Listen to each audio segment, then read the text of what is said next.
So without further ado, let's kick it off. Welcome, everyone. Good afternoon or good morning, depending on where you are. Welcome to day 2 of our OSH Week conference, virtual conference. This community has been a special part of my life for such a long time. So I'm so glad that we could put together a week of events dedicated to the OSH community.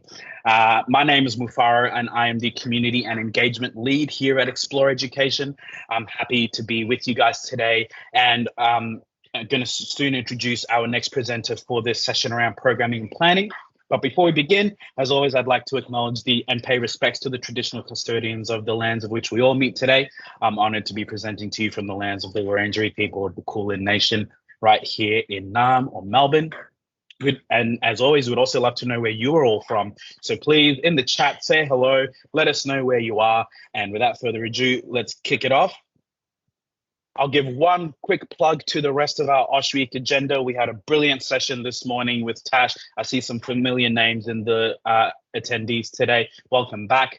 So feel free to register for our incoming sessions tomorrow and Friday. We'd love to have you there. You can scan the QR code. I'll also place the registration link in the chat later on today. It's my pleasure to be introducing you all to Candy. Once I can change the slide, there we go. To Candace Glover, who is a training specialist here at Xplor, or Candy for short. Candy will be presenting programming and planning in Playground. As mentioned in the kickoff session, if you did attend, if you don't use Playground, don't worry, stick around. Great opportunity for you to see this platform in play, and then great opportunity for you to ask any questions that you may have. So, with nothing further, I'll stop sharing screen. I'm going to mute myself, and I'm going to hand you over to the lovely, capable hands of Candace. All right. Hey, everybody. Thanks, Mufaro. It is really, really great to be here. OSH has a big place in my heart. So when we announced that this week was coming, I was really excited. So I'll jump right into it. I'm going to share my screen as well. Okay, cool. So we've got our little introduction screen. I know that Mufaro has done a brief introduction, but I have had 10 years experience in the OSH sector. I started out fresh out of high school at a little service down here in Victoria. I was there for 10 years in the same service and occasionally worked across other services and various vacation cares. So it is not Mufaro in the spacesuit. Really keen to show you what Playground can do, and just kind of some of the ways that I would have used it if I had had access to this technology and this software when I was an educator. Unfortunately, I was using ye old Word, which was barely functional and not very exciting. So when I started here in training, just coming into this software and playing around with it, it was just out of this world. All right, so we'll skip over to our agenda here, just to kind of give you an overview of what we're going to be covering in today's session. So it's really a two-parter. And what I want to do is show you how Playground can be used for the educator and from the educator's perspective.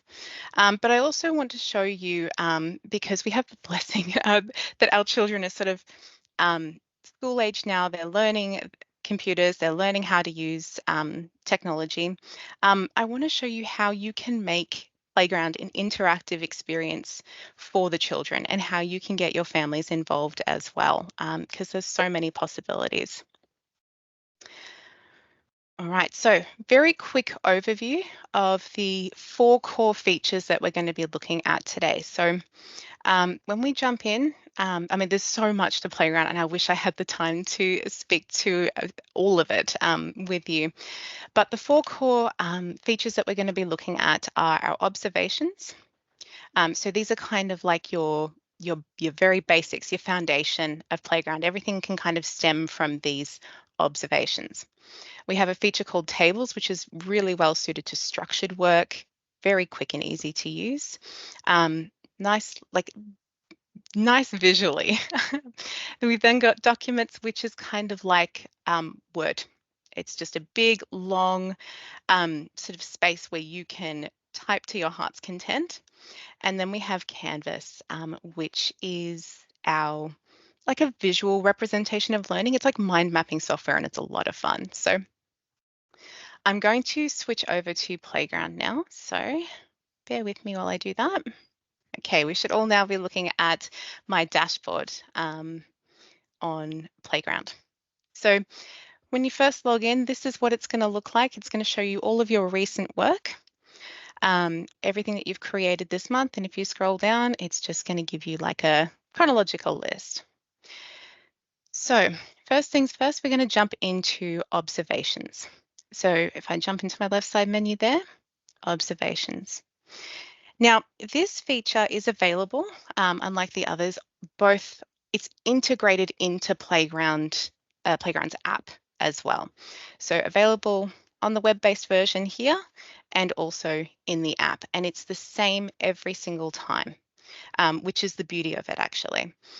So if I were to create an observation either on the app or through the web, it's always going to have this structure. And so it's your title, your description, and you can upload up to 32 photos or 31 photos and a 30-second video. And it can be anything that you need it to be. So when we say observations, it can be a formal observation of learning. You can sort of tag one child and write about their experience in here, or you can take a heap of photos of what you did in the afternoon or in the morning and share that with all of the families. Once you've completed it and you hit that publish to parents button up the top, that's going to go out to all of the families that you have, the children that you have tagged, and they will be able to download those pictures in home, read the description and kind of see what's happening throughout the day. So people will just do a big photo drop in here. Some people will do a formal observation. It could be a weekly wrap up. It can be whatever you need it to be, but it just is this one simple template because it was designed to be used while you're with the children. So it's not sort of taking you away from them. One of the reasons that we recommend using it in the app specifically is because you can have your tablet out with you, taking photos live of the children and sort of not being interrupted by needing to sit down and do anything sort of extensive. So we'll have a look at our completed observation here, cooking time scones. So you can see here, I've got my photo, I've got a little bit of a description about these pumpkin scones that we've made. And I've put in here, you'll notice, I've mentioned our veggie patch and that I'm going to be posting the recipe in the weekly plan reflection.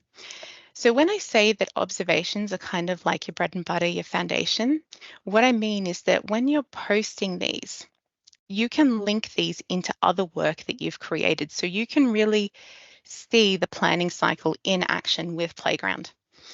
So all of the features, observations, documents, Canvas, tables, they can all be linked together to form a cohesive story. So you can see there, I've also got my learning outcomes and I've tagged my children there as well. And when this goes out to families, they can make comments as well. So they'll see this in their home app and they can leave a little comment there and you can write one back if you'd like to. So those are our observations. You see I've got a couple of others here as well, and you'll see those throughout my work as we move through the different features as well. So from here, we've done our observations and we've got them ready to go. I'm now going to move into tables on our left side menu here. So tables, like I mentioned sort of in our introduction, there are quick, easy to use, and they are a big fan favorite. Everyone loves them. They are probably the easiest thing for beginners to jump into with Playground, and you can do anything with them. There's no right or wrong way to use any of the features in Playground. A lot of people will start off by putting their plans and their programs through tables, just because it kind of lends itself to that sort of structure. So if I were to jump in and just create a brand new table from scratch, I can very quickly build something out. But when we're sort of talking about planning and program, we don't want to be recreating something from scratch every single time. So we have layouts and templates that you can use again and again. So I'll jump into this one here. This is one of many OSH program templates that we've created over time. And there's no, I mean, you can structure it however you like. So we've got our days down the middle here. What I would do is just bring up this template, and then I would fill it out as needed each week and send it off to the families. And that way you're not kind of coming in and recreating something from the bottom every single time. You've just got the skeleton here. So how it might look, at least initially, is if I were to create my weekly program to send out to the families, I'm going to be looking at this one here. So currently in draft mode. You can always save something as a draft and come back to it if you're not ready to send it out to the families yet or to publish it. So this is how my weekly plan might look once I've completed it. This is actually how I would have done my plans back when I was an educator. I've got my days across the week, across the top there. And I've included before school care and after school care in this one plan very deliberately. You can kind of separate it so you can have one table for before school care and one table for after school care. But the reason I've combined both is because if I come over to my panel here, I can tag all children. So you can kind of get quite specific about, which service, or sorry, which room, after school care or before school care, even vacation care, you want to share this with. But I've chosen everybody because even though children who may attend on, strictly all mornings or all afternoons or only a couple of days of the week, when you tag all of the children, the families will see this in home and they're going to see everything. And maybe there's an experience here that they know that their child would really love, or if there's something that is relevant to their learning at school, they'll be able to see that. And then they can jump out of that care tab in home and straight into the bookings tab, and they can put through a booking or put through a request right then and there for that particular day that they'd like to book into. So it's worth kind of sending out both at the same time. So this is how I would expect it to look maybe the week before I send it out. You'll see it's all nicely color coded, and it's going to get even more fun. So what I'm going to do now is publish that to my families. And then maybe when the week is over, it's done, and we have created observations and other work that relates to our week. What we can then do is come in, and normally what I would do is edit it because they are living documents. You can just go on republishing them every time, but I don't have time, unfortunately, to take you through the process. So here's one I prepared earlier. This is what we might sort of expect it to look like at the end of the week. So I've come in, I've edited, and I've dragged in a bunch of photos that I've taken of the children throughout the week. And you can see here, this is an observation that I've created. We've got a document there that I've created that I've pulled in and I've linked over into this table. So scrolling down, we've got a canvas there that I have created and used throughout the week that I've referenced. And you saw my observation earlier about making the pumpkin pumpkin scones. Say that 3 times fast. I've got a picture of my pumpkin here, and we've got a little observation there about harvesting them. And then we've got our garden tracker. So maybe we're tracking the growth of our veggies through that tracker. So it's actually a lot of fun when you get to do this, when you get to come in and kind of review the week, add in some little notes for families. And you've also got the option down the bottom here for reflections too. So families won't be able to see this, even if you have tagged children in this document. These reflections are purely for the educator. It's a collaborative process, so everyone who has a login can make a comment and do some reflections in that panel there. The parents will never see that, so that's just a space for you guys. So that is our plan. And I did mention that there is no right or wrong way or one specific way to use tables. So maybe you're doing your planning in here, but I mentioned that garden tracker.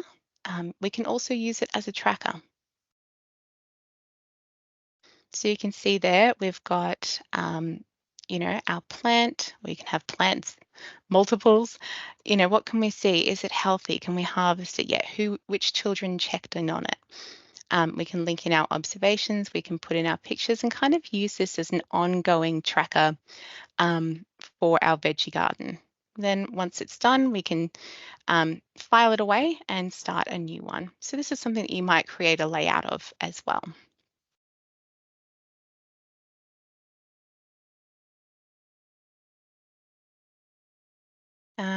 The other thing that we can do in terms of trackers, one of the things that I recommend for tables as well is using it as a checklist. So our plans might be family facing and our garden tracker might be family facing, but you don't always have to share this with the families. So for example, I'm going to jump into my little presentation checklist here.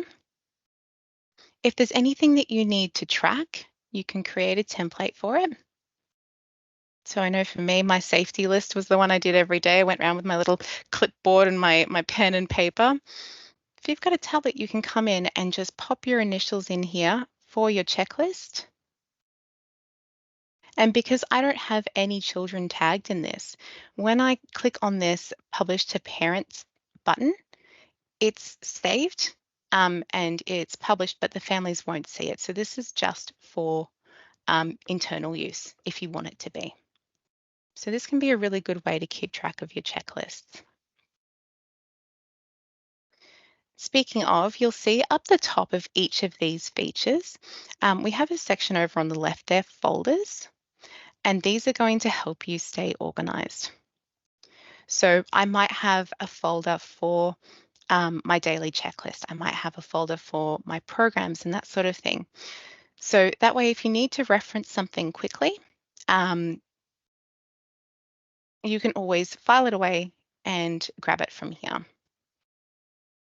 So that program that I completed earlier, I'm just going to move that into a folder. So then we jump into folders, and there it is. And I always recommend this with Playground. It just keeps things so neat and so tidy and so easy to find. I don't know about the rest of you, but back when I was using paper, I had a cupboard. The cupboard of dread, the cupboard of doom. It was just paper on paper on paper. It was really difficult to manage. So what I wouldn't have given for folders back when I was an educator, I can't even tell you. All right, I have waffled on about tables and my great love for them for long enough. I'm going to move us now into our next feature, and this is documents. So mentioned earlier that this is the one where we can just type and type and type and type to our heart's content. And again, no right or wrong way to use it, but if you ever need to do a lot of analysis or evaluating or reflection, this would be a good place to do it. So I'm going to jump into one of my pre-done templates here, my individual support plan. So you can see here, it does look a lot like Word or Pages or, Google Docs, that kind of thing. It's just a place where you can type. So we've got our support plan here.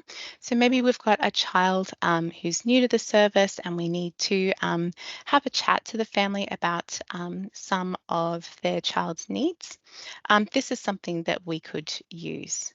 And it's also something that we can collaborate with the family on an ongoing basis. So you can see up the top here, this right here, OSHC kit, this is just one child that has been tagged. So when you only tag one child, that document is shared just between that one family and the educators. So it's private. The other families won't be able to see it. So in that way, you can kind of keep a record of anything sort of personal to the child as well. Speaking of, I'd also like to show you the idea of a child profile. So we've got Matilda's profile here. And I think this is one of the things where we are so, so lucky as OSH educators that we get to watch these children grow from, well, a lot of the time, from prep right through until grade 6. And that's a long time to spend with them. And you really get to know them and you kind of see where they're going in their lives. And this can be a great way to document their time at OSH. So I've got one here for Matilda. She's very, very famous. You may know her. And we've just got here, this is her first day, the first friend that she made. We've got some photos of her there. And then I've documented this wonderful idea that Matilda had where maybe she wanted to start a reading club with everyone. So we're all going to vote on books together for each reading level. And then we can get together maybe once a month to share our thoughts about the stories and that sort of thing. And then I've pulled in my observation about Matilda starting that reading club or going on with that reading club. And we also have, if I come into my sidebar here, I made a table for it because I love a tracker. We do have a reading club tracker. So when I click on that, when the family clicks on that, it'll open up the table and it will show those books or, whatever layout you've chosen for it, we'll be able to see the contents. Here we go. Where are we? Reading Club Term 1. So not complete yet, but we can put pictures of the books that we're reading in there. We can type in a little blurb or something like that and send it out to the families. So you can sort of see that plan. You can see everything is really linked together. You can really kind of pull everything in for that cohesive story I mentioned earlier. Okay. There are a million and one things that I would love to show you that you can do as educators for yourselves for the planning cycle and everything like that, but I'm so conscious of our time. So I'm going to move us now into looking at Playground as a tool that we can use with children to include them in this process to kind of have this experience with them. And this is sort of something that's unique to OSH because children in ELC are maybe a little bit too young for this. But like I said earlier, they're rapidly learning technology, they're learning computers, tablets, etc. So this is a great time to get them involved. So first thing I'm going to show you, we haven't mentioned it yet, is Canvas. This is that mind mapping software that I spoke about earlier. And this is where you can get so creative. It's a heap of fun. So I've had chats with various other OSH educators and coordinators about how they would use this. And it's fun to kind of get together and brainstorm because everyone thinks differently and comes up with, wonderful ideas. One of the ideas I got from a brainstorming session was the idea of pet Pokemon cards. So we know children, it's insane to me. I was, I think in grade 3, we're talking like a long time ago, And I think Pokemon came out in like mid to late 90s, and they're still popular today, those cards. So I'm going to jump into this little layout that I have created here. Now, it doesn't look like much right now, Canvas is essentially a group of shapes that you can drag and drop and resize and color to be whatever you want it to be. There's no real limits. This will print out to 6 A4 size sheets of paper if you want it to. So what I've done here is I've just put a bunch of squares together and some um, just sort of like guides for the children to create their own pet Pokemon cards. So what I would say ahead of this experience is I would ask the children or the family to maybe send in a picture of their pet or pets if they have them, or even just their favorite animal if they don't have any pets at home. And then what we can do is have this open with the children and they can build their own pet Pokemon cards. So this is what I would expect to look like when it's complete.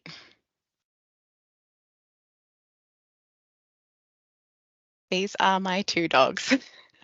So this is Roller and this is Frankie, and I've created these funny little pet Pokemon cards for them based on their personalities and the little eccentricities and idiosyncrasies.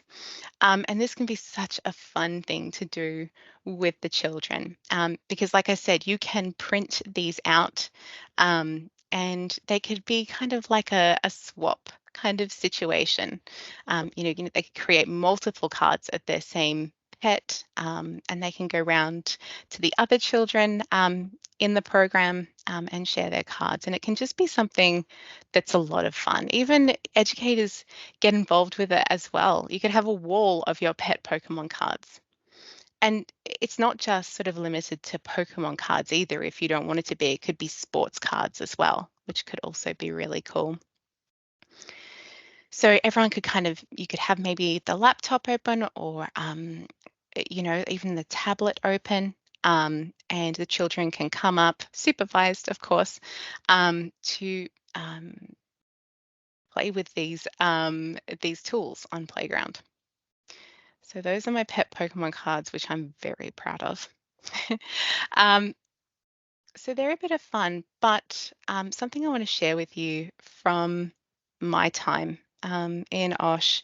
One of the things that we did when we had a new child come into the service, we always wanted to make it feel like it was their space. This was their place. They had their things because, we had them in the service for, quite a long time. So we wanted them to think of it as just a space for them. And one of the things that we did was we would bust out all of the craft materials and encourage them to make their own placemat. So what we would do, what the routine was when the children came over after school, we would get all of their placemats out. And then we would sit and have afternoon tea together, talk about our days, share stories.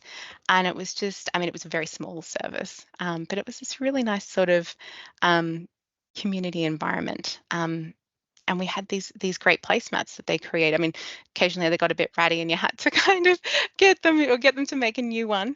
But it was one of the first things we did with them. So this is an idea for a placemat that they could make. So if they wanted to jump on Canvas while you're there, you can help them make this placemat. And it's quite simple to do. So these are just a couple of squares that I've popped together and some stars. I've got the child's name up the top. And I just created this little dog. I don't know if it's very clear that it's a dog, but that's what I've created out of just a bunch of shapes. Now they can be really cute. They can get very creative with this. And then once they're finished and they're happy with it, you can go ahead and print that out. And then later on, if they want to change it in some way, it's all saved here for them. I mean, you can even, if you tag them in it, their families will be able to see their placemat as well, because we know when families come to the door, super busy. Maybe they don't always have the time to take a look at everything that their child did throughout the day. So if you share this if you tag the child, the family can see it as well. but that one can be really fun. Another thing, I would really love to do this experience. I would really love to do it. I just haven't. Wish I still had the opportunity. I haven't worked in OSH for a couple of years now, but the idea is wreck this canvas. Now, it's a bit of a niche sort of reference. Some of you may have seen something called Wreck This Journal, and it's the idea of this journal that you have fun with, be creative in, and just kind of destroy with good intentions. And it was big. A lot of the children I looked after had one a few years ago. And I thought, what if we could put this idea into Canvas for them? So I'm going to come in here, and it doesn't look like much right now, but the possibilities are there. So you can see I've got some shapes there, and I've prompted some activities there. So climb a tree, write down everything you can see in your view. Learn how to say hello in another language, write it here. Grab a leaf, trace it here. There's all these activities that you can do, and they don't necessarily have to do them on Canvas. This is, like I said, something that you can print out. You can send them on a scavenger hunt with these shapes. So go and find the shapes and then complete the activity. And then once they're done, roll out some butcher's paper and piece it all together, take photos, and then you can upload them back into this canvas. And that way you have this collaborative sort of fun group project that you've created with the children. Both sort of being both digital and outdoors sort of activities. So you're not just having screens all the time. And it would just look like it would be so much fun once you've got all of the photos of your activities and your adventures in here to share with the families.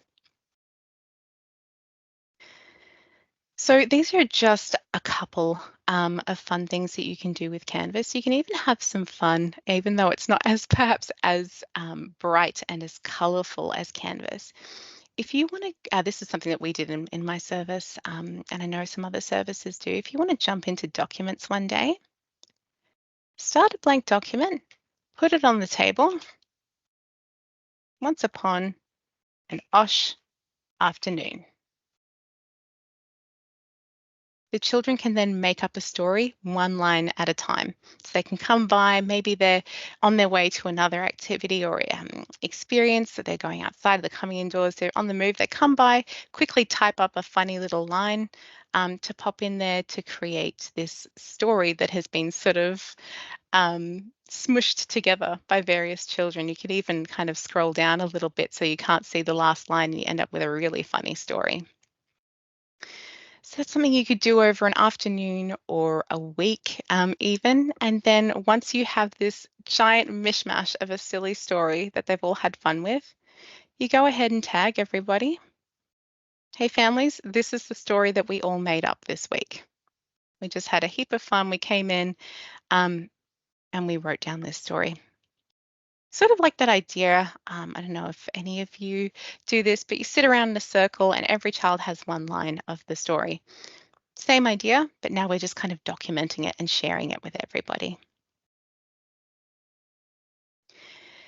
So those are kind of the fun uses. I mean, there's no real limit. There's so much that you can do with it, but I want to show you a couple of practical things that you can do with the children as well. So I'm going to jump back into my friend tables and reading tracker. So we spoke about trackers as they're used by educators for different sort of like checklists and that sort of thing. This is something that can be individual to each child. So I'm going to come in here, click edit. And we all know Matilda loves a good book. So maybe this is Matilda's reading tracker. And you can see I've got a little tip there. When the student's child has completed a chapter or section in this table and published to parents, add a comment to digitally sign off to say that you have seen them complete this section. So they can kind of have a little tracker of, how many pages of a book that they've read, their favorite parts, whether they're enjoying it. And you can kind of bring this into the idea of like the book club as well.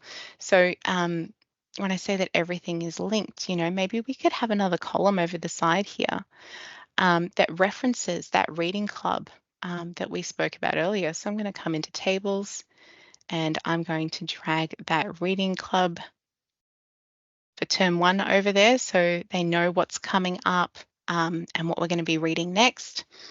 And your families, like I said, they can make comments as well. So, if they want to encourage their child to read a little bit more, they can leave a comment on this, or they can jump into that reading club table that we looked at to suggest different books or books that they loved when they were younger.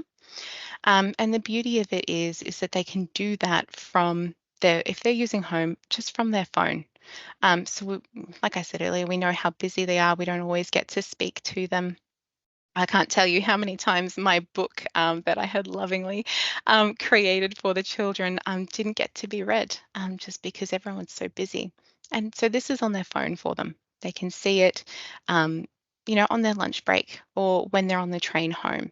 This is something that they can look at if you've shared this with them. So you can have the child come in and complete these sections so that their family can see them. And you would just tag one child in at a time rather than tagging everybody. And another idea I wanted to talk to you about was the idea of child feedback. So in our session yesterday, we mentioned the idea of that A frame with the butcher's paper to kind of encourage the children to share their thoughts and their feelings about OSH. And this is a similar idea, but it's a collaborative space that can be shared with families as well. So I'm going to click on my edit button. You could have this open somewhere. You could have it sort of at your front table. I'm not sure how you structure. We had a front table. It was just known as the front table. You could have it somewhere where the children can reach it, and you can help them type this out if they're maybe not up to typing yet. Or we know that a lot of them sort of will be quite soon. But this is a place where they can share their thoughts, some feedback, things that they like, things that they don't like, and things that they want to do. So you can see there, Matilda loves stories, does not love celery. Less celery, please. And Lavender has given some feedback on the game Flora's Lava, and she wants to make friendship bracelets. Perfect. We'll publish this to the families. We've got our feedback form. And then maybe next week we've got some supplies. We can go in, create those friendship bracelets with the children, take some photos, create an observation. And then we can add another column in here and link in that observation that we created to show, hey, we actually ended up doing this. And maybe you start a whole club of friendship bracelets and it becomes like the idea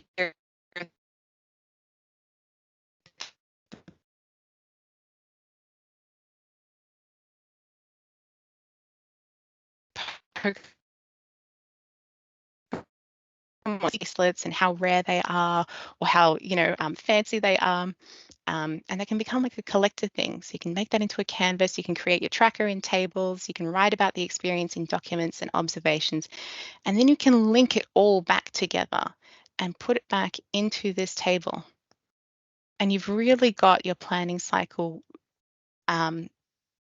represented there. You can really see it as it's linked throughout all of these different pieces, just from this little piece of feedback that was left on a table by a child. So there's no limit to kind of what you decide to do with any of these features. However you want to use them, there is no right or wrong way. And that's one of the most common things that I see when a service or an educator comes in to a training session with me. They'll ask, how am I supposed to use this? And my answer is however you want. And however the children want, because you can use this with the children in your care, and it can be a lot of fun to really show this collaboration. And don't forget, okay, don't forget about your folders as well. Create folders for almost everything, because it will help you keep track. And because you have actually a note on folders, there is a way to kind of categorize outside of folders. And you'll see on the left-hand side there, children, full list of all the children that are in the service. And because we are so blessed and so lucky to have the children with us for such an extended period of time, you can pop into this section and click on a profile, and here is everything that Alfalfa has been tagged in since you started using Playground. So you could end up with 7 years worth of content in this space, and it's just like watching them grow. The families, as long as you've tagged the children, the families will have access to this as well. So this is kind of your space to get an overview of everything that's being created for a specific child. I feel like I've done a lot of talking, a lot of talking. Do we have any questions at this time? I'm going to jump into my little Q&A box there. I've been working away at sort of answering anything that pops up as it does, Candy. But if anyone does have a question that they'd like to ask, feel free to raise your hand and we can unmute you as well. You don't have to type away. Feel free to come off mute if you want to. Something's just popped through the Q&A now, actually. Excellent. This is a very popular question anytime someone sees your templates. But it's, can we please get access to your templates? So if people see, and I know we do have a Pinterest page with all these ideas on Playground. So if people do see anything that they like on Pinterest or anything that they've liked here, Candy, how can they get their hands on it? So we do have the option when you go onto Pinterest, you can kind of have a look at any of those templates that you might like. You can buy them, but with any of what I would say about that is have a go at making them as well. You can also book into a one-on-one training session with my team, and we can take you through how to make these, which can be a really, really fun process. And you can kind of, if you jump onto Pinterest and have a look at it, sit with it for a few minutes, it's very easy to take one of these templates and kind of make it your own. Perfect. I've just posted the Pinterest page in the chat there, so feel free to go and check it out and see, get some ideas. There is a specific pin board there for OSH as well. I might just share that too so that you can see those ideas as well. It's a lot of fun, that Pinterest. We take very good care of it. It's a real delight when we actually find the time in our day to jump into Playground and just be creative and think of new templates and new layouts. I mean, we all come from that. When I say we all, Tash, who you maybe met this morning, and she's running our vacation care session tomorrow. She is also a trainer here.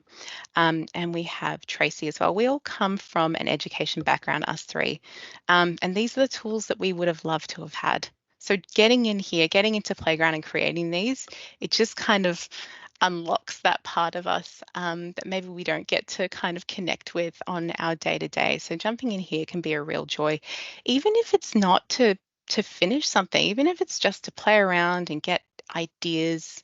Like, for example, Canvas. Often what I'll do when I create a canvas is just jump in here, throw a whole lot of shapes onto the canvas, move them around, resize them, recolor them. I've got no idea what I'm going to create when I jump into Canvas. It just happens along the way. If it doesn't, I save it as a draft and I come back some other time.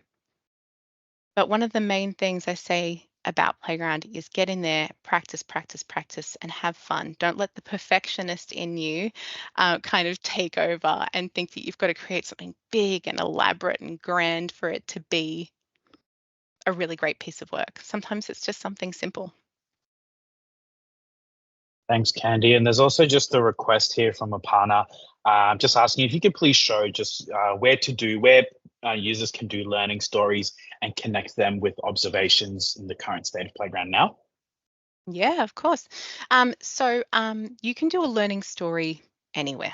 You can have your learning story in Canvas, you can have it in tables, you can have it in documents. You can even have it within an observation. But we do have, I'm just going to jump into documents for demo's sake. And I'm going to go new document. We do have one of the pre-done templates available in Xplor is a learning story. So I would come in here and the first thing I'm going to do is change my title. Otherwise, you end up with 500 different learning stories. So, mid-March learning story.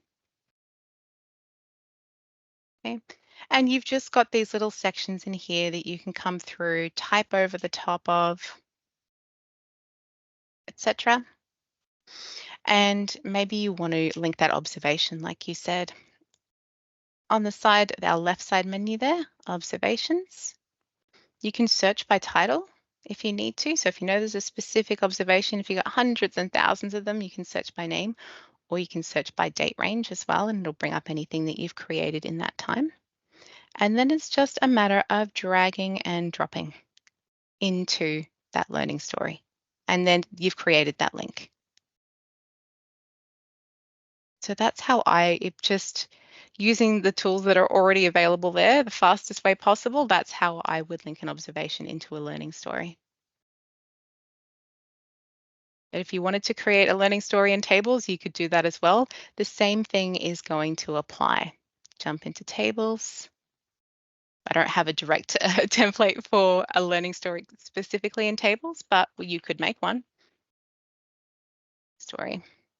Again, you come across to the side here, you drag over, and you drop into the cell that you needed to be in. Super quick and super easy to make those connections, to bring those links in to other pieces of work. I hope that helps. I hope that was a good answer to your question. Thanks, Candy. And I am going to go a bit rogue here. I won't say too much, otherwise the product team will kill me. But there is a considerable amount of enhancements going into Playground and the way programming and planning is done. So definitely keep a lookout for those enhancements that are coming in Q2. You may have seen a comment that I had mentioning things like seeing when tables have been edited. Some of that is coming with that release in Q2. So a lot of this stuff is going to change. It's going to be good, and we'll be sure to have more sessions going through those changes as well. So definitely keep an eye out for that as well. Yeah, absolutely. There is another question from Michelle. Can all of this be easily downloaded as individual docs and as bulk? So I'm just confirming if Michelle means in the sense of exporting from Playground. But Candy, did you want to just go through anyway, just from an individual basis, how you could pull it? Yeah, cool. Yeah, how you could export from Playground one of these documents? Yeah, of course. So with any of these that we've gone through today, you'll have that little preview of it. So I've just clicked on it. And we've got print up the top there. So I know it says print, but what it will do is it will save as a PDF. So you can kind of specify which parts of it you want to show. And then when you hit print, it'll turn it into a PDF document. And you can kind of resize things and kind of move through, like for example, I'll use our idea of the placemat. Actually, we'll do the pet Pokemon cards. They're my favorite. It's just an excuse to show off my dogs again. All right, so I'm going to go print. And this is like the print window for Canvas. So, because like I said, 6 A4 size sheet, it's huge, absolutely massive. So that's an A4 sheet there. I don't quite want to make these massive Pokemon cards. So if you kind of want to do them in bulk, you can kind of then move your page around. And we would then hit our print button. It's going to turn it into a PDF and we can print it from there, or we can save it onto our laptops where needed. So everything has that little print function, which will turn it into a PDF. Great, thanks, Candy. And No worries. question in the Q&A here from Vanessa. If children are not tagged in particular observations, when it is placed on the program and published to parents, can all families see it? That's one of the really great things about when you're linking all of this together. So we'll use, we're going to jump back into our tables again just for argument's sake. Okay, so I've tagged everybody in this overall document. Everyone is in here, everyone can see it. What you want to do is just with your photos, make sure that they're your group photos and you haven't got any children in there who have specified that photos are not to be shared of them. Observations will also give you a warning about that when you do it. So if you tag a child in observations, it'll bring up a little warning that says, hey, you've tagged a child that whose family have specified they don't want photos shared, and you can either untag them or continue and just double check your photos. But I digress a little. If you've got everybody tagged in this overall document, but then maybe you've pulled something else in, an observation, another document, another table or canvas. If the child is not tagged in this, so let's say Bruce has been tagged in this table, but he hasn't been tagged in this canvas, the family is going to see a reference to it, but it won't open it up separately. So that the privacy is still there. So these, I mean, in theory, you could put an observation or a, I don't know, you wouldn't, but you could put an observation or a canvas document, etc., where just one child has been tagged into a group piece.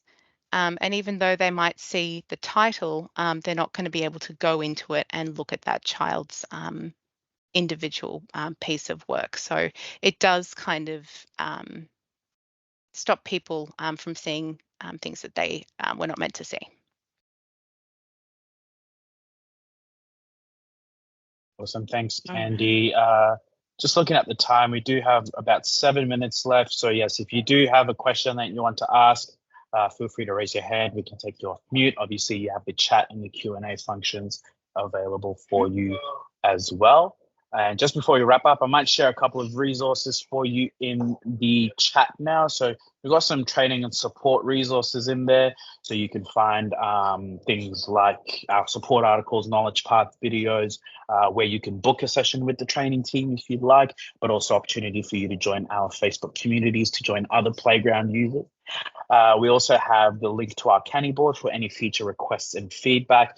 As the product team mentioned, as Priya mentioned in the session yesterday, the product team do review this feedback on a daily basis for consideration into our roadmap. So feel free to come in there and make some suggestions. You can also vote and comment on other suggestions that have been made as well. And you can register for more OSHC sessions with that bottom link there too. Cool. Another question has just come through. Mm-hmm.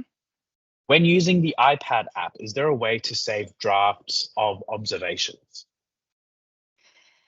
Yes and no. So you can save one observation at a time per educator or login per device. Once you go and create another one on top of that, the other one gets erased. So what I say in these situations, and based on the feedback that we have had, again, I cannot say very much, guys. Keep looking out for those enhancements and those wonderful things that are sort of coming out, like Mafaro said.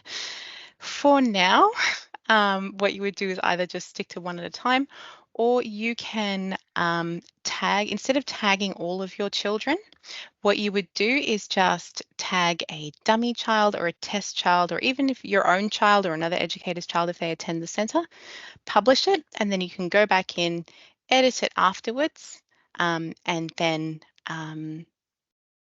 remove that child and retag everybody who is supposed to be tagged. So that's kind of the workaround for now.